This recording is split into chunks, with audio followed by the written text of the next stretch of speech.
Le président du Sénégal, M. Abdou Diouf, était cet après-midi devant les députés de l'Assemblée nationale française. Il était ainsi le premier chef d'État d'Afrique noire à s'exprimer au Palais Bourbon. Mais si le président Abdou Diouf jouit d'une forte notoriété internationale, dans son pays, au Sénégal, l'opposition ne cesse de dénoncer ses pratiques politiques. Et cet après-midi, des manifestants sénégalais étaient rassemblés pour rappeler, selon eux, que M. Abdou Diouf n'est pas un vrai démocrate. Commentaire Richard Binet avec José Boulestex.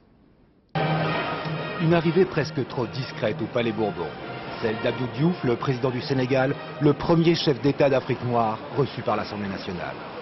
Car celui qui s'adresse aujourd'hui aux députés et défend son bilan est un politique en campagne. Dans 18 mois, le Sénégal élira un nouveau président. Abdou Diouf est d'ores et déjà candidat. Le développement a besoin de stabilité politique. C'est la raison pour laquelle, au Sénégal, d'une élection à l'autre, nous veillons, avec un soin scrupuleux, à renforcer les conditions d'équité et de transparence de notre système électoral. Les poids lourds de l'opposition sénégalaise ne s'y sont pas trompés.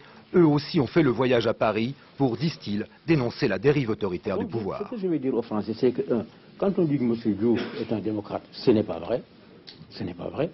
Et il ne le prouve pas. Ensuite, il est là par suite de fraude électorale renouvelée. Et ensuite, quand on dit que le Sénégal est stable, on oublie que la stabilité, c'est nous. L'opposition dénonce particulièrement de nouvelles dispositions de la Constitution qui permettraient, selon elle, d'élire un président à vie. Les Sénégalais, si soucieux de leur indépendance à l'égard de l'ancienne métropole, en viennent presque à demander l'arbitrage de Paris. Il n'y a plus de frontières en politique. Il y a une opinion internationale.